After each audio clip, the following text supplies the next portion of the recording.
Hey there, all you witches, warlocks, and creatures of the night. Satan willing, you're all caught up on Chilling Adventures of Sabrina Season 2. Because here at The Binger, we're obsessed. Everyone's favorite half-witch, half-mortal Sabrina Spellman made huge strides towards her supernatural destiny this season. And with the show's direction now forever altered, devotees of the Church of Night are already clamoring for Season 3. You know, if only to see more of this fallen angel. While Netflix hasn't set a release date for the next chapter, a lot of new information was revealed with the most recent episodes.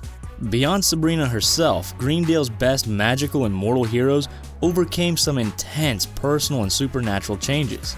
So to celebrate, we're going into a Season 2 recap and then our soundest theories for Season 3. It goes without saying, major spoilers are right ahead.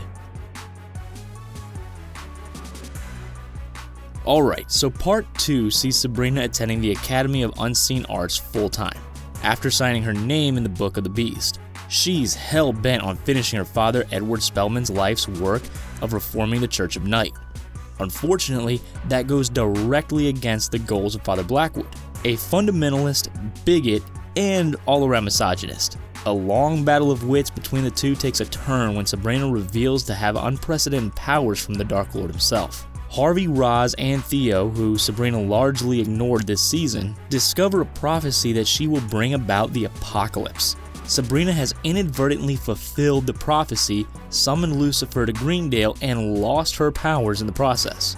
But upon their meeting, Lucifer tells her that although prophecy names her as his queen, it doesn't refer to marriage, because he is actually her real father. It's a not-so-subtle flip on the Mary, Joseph, and Jesus story, and if you look back on episode 1, the flashback to Sabrina's birth looks remarkably like the nativity scene. Meanwhile, Miss Warwell, aka Madam Satan, aka Lilith, Adam's first wife, is fed up with the glass ceiling, so she and the Spellmans conspire to trap Lucifer and stop the apocalypse. After a couple of failed attempts, they finally contain him, thanks to Sabrina's beau, Nick Scratch. She was mad at him because he was spying on her for the Dark Lord, but like every great teenage TV boyfriend who atones for his wrongdoings, he makes his body into a flesh prison to contain the devil. So Madam Satan returns to hell, now as its reigning queen. Oh yeah, and Father Blackwood poisoned the entire coven and bailed because Lucifer told him to bow down before his daughter Sabrina. But Zelda, Hilda, and Ambrose managed to save them, thanks to Blackwood's daughter Prudence. Zelda and Hilda remark that they're now presumably the Church of Lilith, and Zelda anoints herself as High Priestess. Reconnected, Sabrina, Harvey, Roz, and Theo gather together at Dr. Cerberus, just as they did in the pilot. They band together to fight the evil ahead and, of course, go save Nick. The season starts with Sabrina shunning her mortal friends and symbolically her mortal half. She sees her witch powers as her only means of fighting the Dark Lord and the Church's patriarchal laws, which she intends to overturn. In fact, Harvey, Roz, and Theo represent the strength of her humanity and her capacity to stop the apocalypse. She was able to defeat the devil thanks to the love of her friends and family, not the magic from either of her would-be fathers. That victory is what leads to Madam Satan and Hilda and Zelda's rise to governance in the church. So the Spellman family mission to give women church authority and end anti-moral discrimination has finally begun. It was a harrowing heck of a season, and as promised, we've put together some of our favorite theories of what lies ahead. Salem is Edward Spellman. When the series came out, there was a point of contention around the fact that Salem the cat doesn't speak. The character is unforgettable as the loudmouth, sassy sidekick in Sabrina the Teenage Witch, the TV show from the 90s. In several incarnations of the story, Salem is a witch who was cursed into becoming a cat. While he cares for Sabrina, he's also childish, devious, and has no hesitations about stirring the cauldron. In Chilling Adventures of Sabrina, he first appears to Sabrina in a shadowy human form before becoming her familiar. In their mishaps, he's usually the voice of reason, questioning her rationale as she improvises a last-minute plan. Edward and Diana Spellman are said to have perished in a plane crash when Sabrina was a baby. While this was implied to be engineered by Father Blackwood, it still begs the important question: how was one of the most powerful warlocks of their generation offed by such a commonplace event? So, what if he didn't really disappear and re-emerge to protect Sabrina in the wake of her dark baptism kind of like an animagus from Harry Potter. It would explain why and how he's able to warn and protect her from danger at every turn, and why he's always pressing her to err on the side of caution in a crisis. There's a lot we don't know about Edward, or what transpired between him and the Dark Lord or his church to ensure his family's safety. However, creator Roberto Aguirre-Sacasa did say that Salem could start talking at some point in the show, so whatever the character's backstory is, hopefully we'll know soon enough. Prudence and Ambrose Eurotrip. Despite their on and off heavy petting, Season 2 saw Prudence at odds with Ambrose and the rest of the Spellmans. Her father, Blackwood, framed him for the anti-pope's murder, which nearly got Ambrose executed. By the end, Prudence has seen her father's villainy for what it is and vows revenge. She and Ambrose embark on a journey to track him down and rescue Prudence's infant brother and sister, whom he has taken.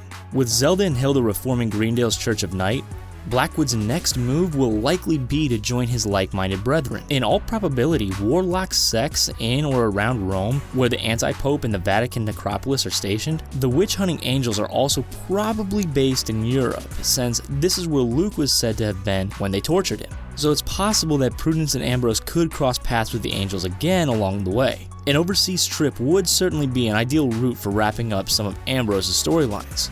For one, Rome is where he attempted to blow up the Vatican, which resulted in his imprisonment. But another mystery he partially revealed to Sabrina this season involved his time at Oxford University. Years after graduating, the Dark Lord commanded Ambrose to send a letter to a boy from the school who had a crush on him. Visibly ashamed, Ambrose didn't reveal what was in the letter, just that the recipient had received the letter and now has a wife and 2 kids. Theo, the Ghost Whisperer. Theo is undoubtedly a fan favorite. The character has had an especially intense journey that's brought much needed awareness to the challenges transgender youth face. It's heartening that actor Lachlan Watson, who identifies as non-binary, was heavily involved in planning the character's coming out story. However, it is genuinely horrifying to watch the abuse and discrimination that Theo is subjected to over and over and over again. Everyone in the main cast of characters has a lot going on by this point. So we're really hoping that Theo gets a storyline that doesn't mainly involve dodging bullies or having to justify his identity. One idea dives into a unique ability he appears to be discovering. In Season 1, Theo starts contacting the ghost of his Aunt Dortha, a renowned explorer. She appears multiple times to warn and help Theo, as well as Roz and Harvey out of danger. When the Greendale 13 attacked the town at the end of Season 1, Theo was able to speak to the spirit of one of the witches. So while Roz has the power of the cunning, which gives her premonitions, Theo's supernatural gift may be to commune with the deceased. It would be a handy power that could also be showcased if Theo ever meets the ghost children of Greendale Forest or the Yule Lads. In the episode featuring everyone's fortune telling, orchestrated by Madam Satan, Theo's vision involves his transition.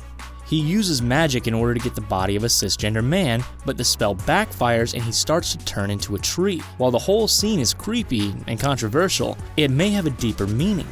In the Chilling Adventure of Sabrina comics, it's revealed that Edward Spellman was turned into a tree for his transgressions against the church. If the show's Edward has fallen into the same fate, Theo's ability to sense and find lost spirits may be the key to finding him. In any case, we just hope one of our favorite members of the Fright Club has an awesome arc in Season 3, Spellmans versus everybody. As discussed, all signs point to Zelda and Hilda taking over the Church of Night, or rather the Church of Lilith. This will likely pit them against the rest of the church, who doesn't know that Lilith is now the overlord of hell. There's also the fact that Hilda brutalized Witch's High Council member Methuselah, after he made unwanted advances on her. And if this show drives any point home, it's that predatory, powerful men will no longer be tolerated. Father Blackwood would likely be at the helm of turning the church against the Spellmans, since this has been his goal from the start. The Witches' High Council was already ready to burn Sabrina at the stake if she was proven to have unbridled powers from Satan. So now that the family has banished the Dark Lord altogether, the Council's wrath will probably follow. There's also the demon enemies that the family has stacked up over the years. There's Batabat, who was trapped first by Edward and then again by Zelda, Apophis, who the family exorcised from Theo's uncle Jesse, and of course the Plague Knights, who attacked Sabrina in order to prevent her from uprising to Hell's throne. And that's just the short list of demonic enemies the family has probably accumulated. A plausible trajectory for Season 3 is that after some conflict, the Spellmans and the whole satanic community will come together. most likely to fight a greater threat, perhaps posed by Madam Satan, but more likely by the angel seen in Season 2.